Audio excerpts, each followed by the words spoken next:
choose to go to the moon. We choose to go to the moon. We choose to go to the moon in this decade and do the other things. Not because they are easy, but because they are hard.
Look at that. That's beautiful. It's got to be one of the most proud moments of my life, I guarantee you.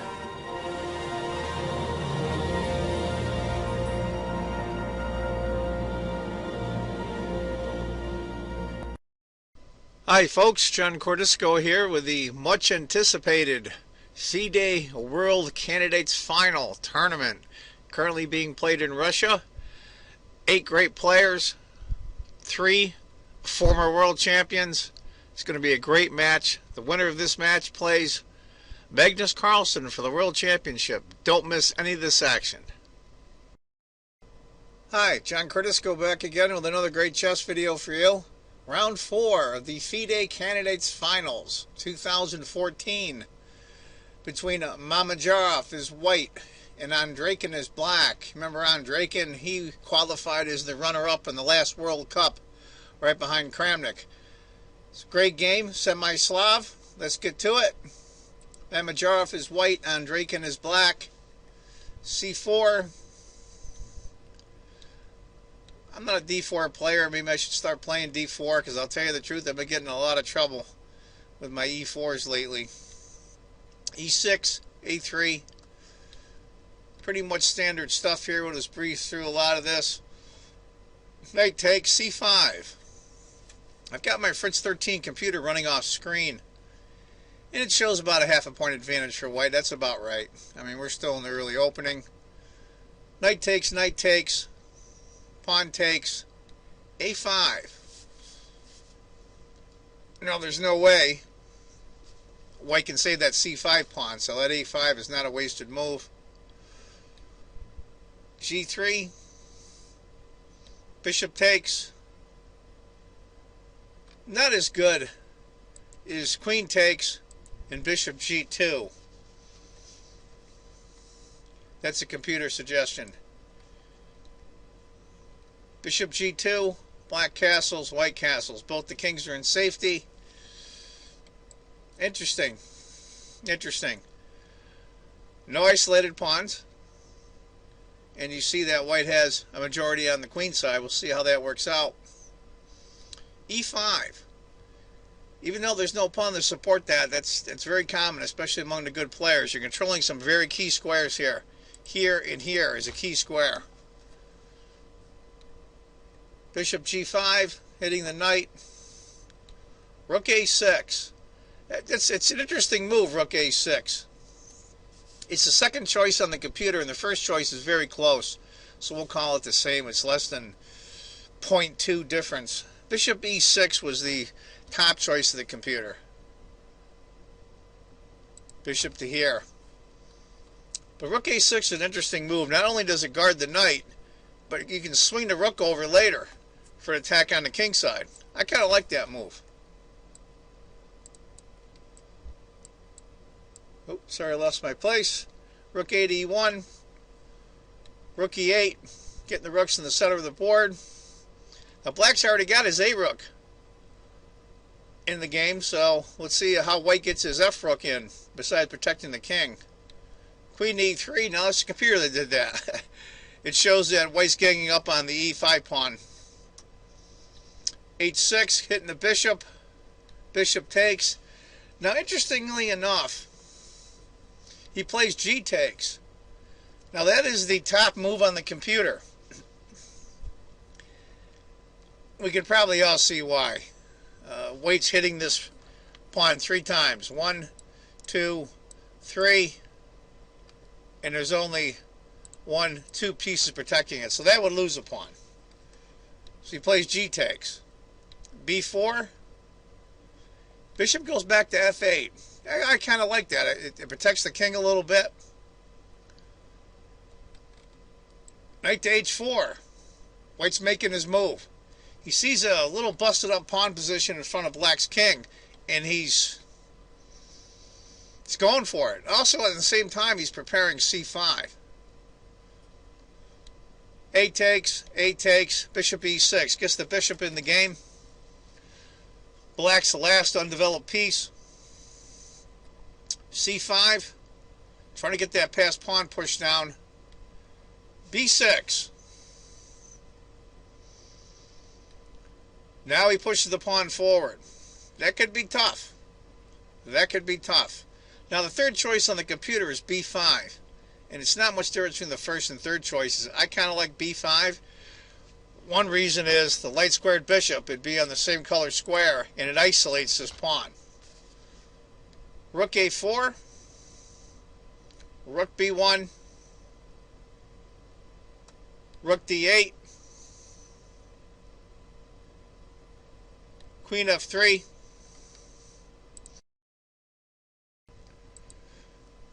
After Queen to F3, Rook to D4. Now you can see that black is ganging up on the B4 pawn. Now that it's backward. Knight to F5. Computer calls that a sound move. I kind of like it myself, frankly. It's doing a lot of things. It's allowing the queen to come in. It's eyeballing this pawn here. It's just doing a lot of good things. And it's also hitting the rook, of course. Rook takes, rook takes, rook takes. Black's up a pawn, but he's down in score about a half a pawn. I think it's because of that mangled king side. His king is kind of weak there. As you can see, the black queen is blocked out from the defense of the black king, and that black rook is not much help either. It's almost like being a queen down if there's a king attack. Queen to H5, here it comes. Ganging up on the H pawn. King to H7. Got to use the king to guard it. That means you're in trouble. Rook to D1. Bring in the other piece.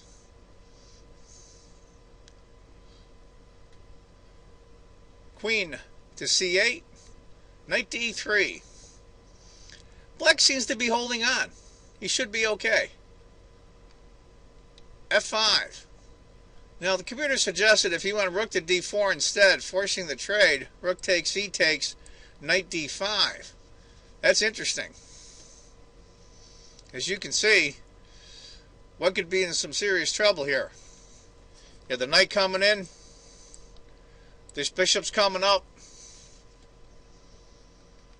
After F5, bishop to D5. White wants that defender gone. Now light squared bishop's a defender. F4. Now where's the knight going to go? He has to go back to C2. But the advantage is increasing, believe it or not. Rook to A4. Queen takes. Bishop G7. Trying to get some protection around the king. Bishop to E4. They call the intermezzo move, the in-between move. If queen had gone to D6 instead, bishop takes, queen E6, queen to D3 check, queen here. It's tough for black, but I think he can hold on. After bishop B4, king to G8. Queen takes, F5, C7. Now that pawn is getting dangerously down there. Funny how big those pawns look when they're on the 7th rank. Rook takes e4. Rook to d8. Now I believe that Andreikin, on move 37, was in time trouble. And he blunders badly. He should go king to h7. He goes the wrong side. He goes to f7, and you'll see why. Queen to d6. Queen to a6. Rook to d7 check. Now, if the king had been over on this side, he would have had a lot less grief. King to g6. If bishop had taken, queen to d5. And that's over.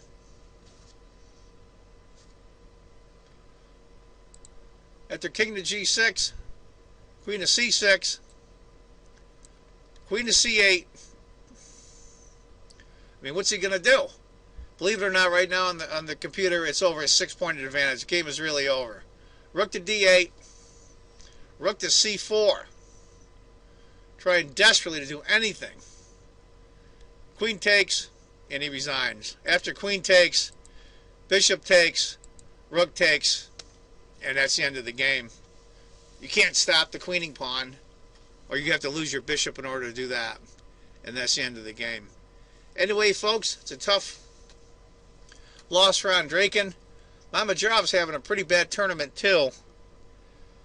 I think this is Mamedyarov's first win. And Andreikin is down the bottom as well. So these two guys are on the end. I had predicted Andreikin will get a close second with Kramnik. And Vishy Anand a very close third. Vishy's playing extremely well. Kramnik's doing well as well. I think maybe Kramnik and Anand, the two oldest players, I think, in the group, are doing well. Go figure. Go old guys. Anyway, folks, I just want you to remember, if you think chess is just a game, you're not playing it right. Take care. Bye-bye.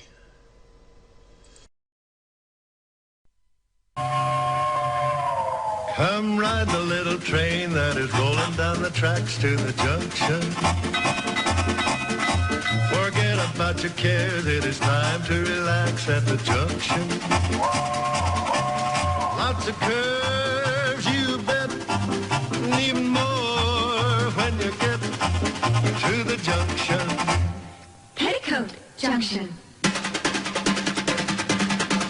There's a little hotel called the Shady Rest at the junction. Petticoat Junction. It is run by Kate. Come and be her guest at the junction.